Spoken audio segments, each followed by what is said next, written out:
Good morning. Today we received great news for our economy and our recovery and for the American people.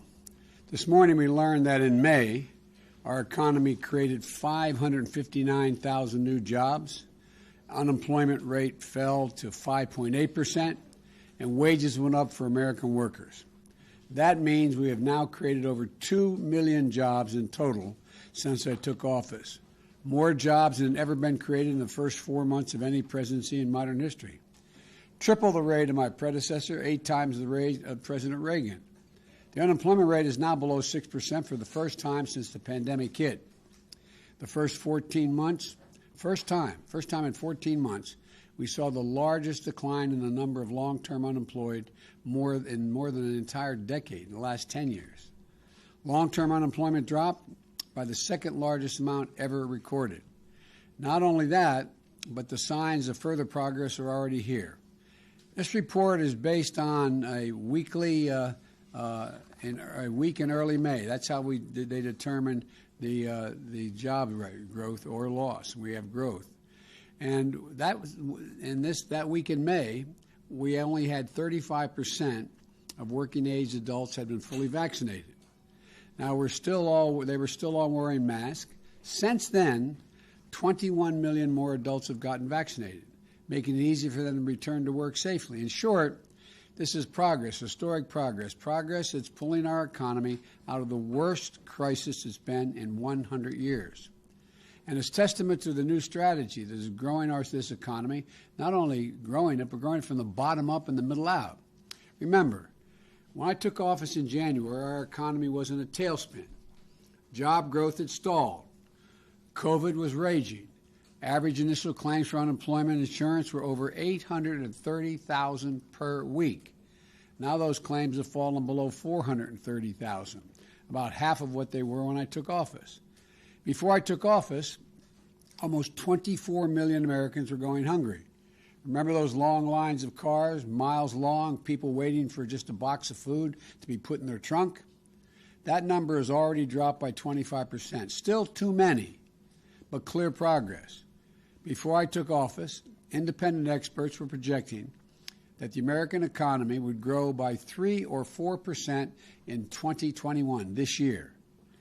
This week, the Organization of Economic Cooperation and Development, the so-called OECD, which makes up a group, includes the world's largest economies in its membership, and has been one of the leading bodies analyzing economic growth worldwide in individual nations, increased their projection for U.S. economic growth this year to 6.9% in 2021.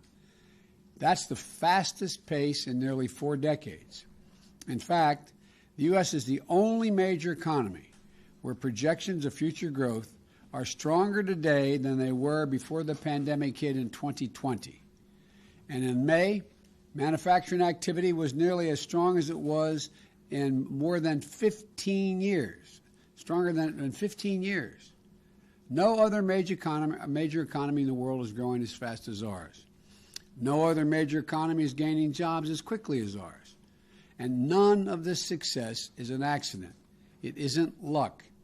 It's due in no small part, first of all, the cooperation of the American people in responding to my effort to get COVID under control, wearing masks initially and getting vaccinated. And it's no small part to the bold action we took by passing the American Rescue Plan. The plan provided those resources to get shots in people's arms, underwrite the vaccination effort, enough vaccine supply for every single American, more vaccinators, people to put shots in the arms, and more vaccination sites. And now, 52% of American adults are fully vaccinated.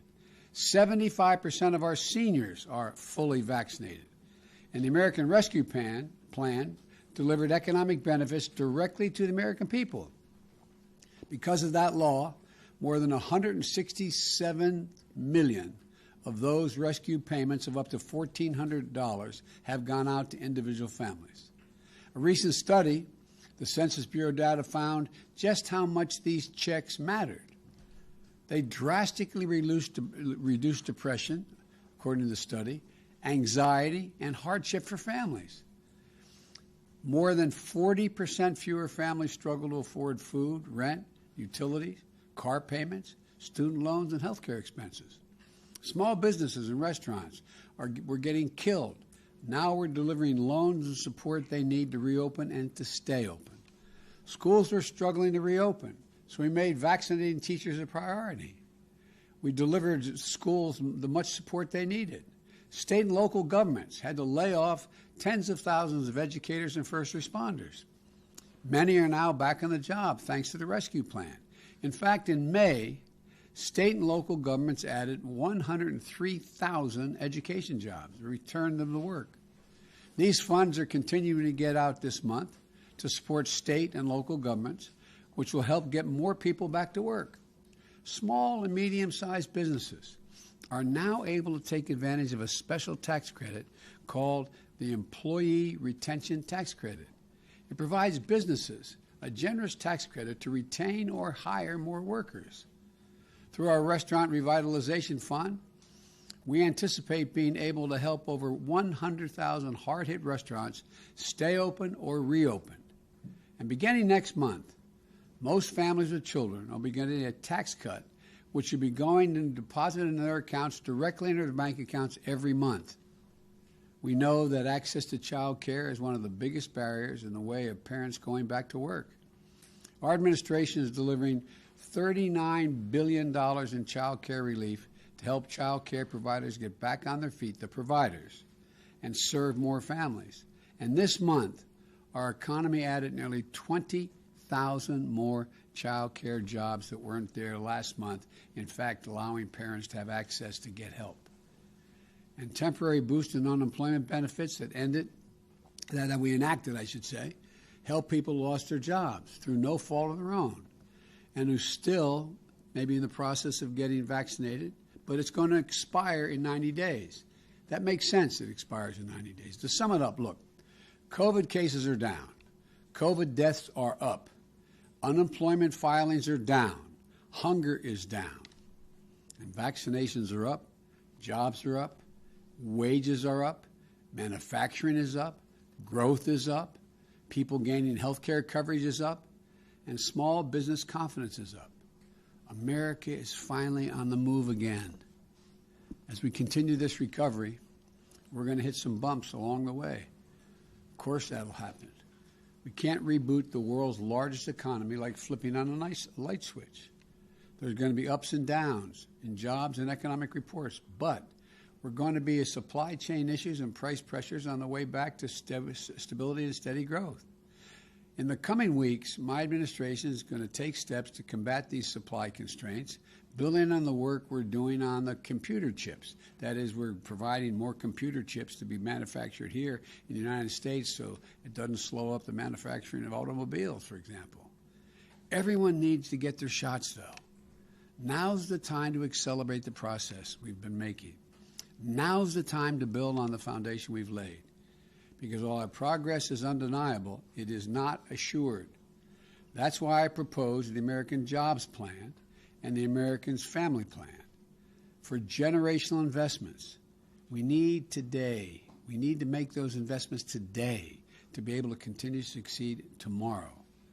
We have a chance to seize on the economic momentum of the first months of my administration, not just to build back, but to build back better.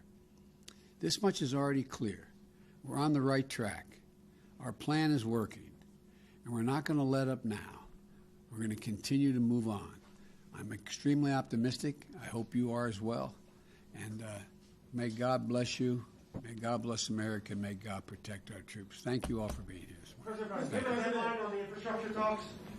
I'm going to be having a talk this afternoon, and I'll be able to report to you after that. Are you expecting a counteroffer, Mr. President? I'll tell you after I meet this afternoon. Mr. President, you saw confidence in Dr. Fauci?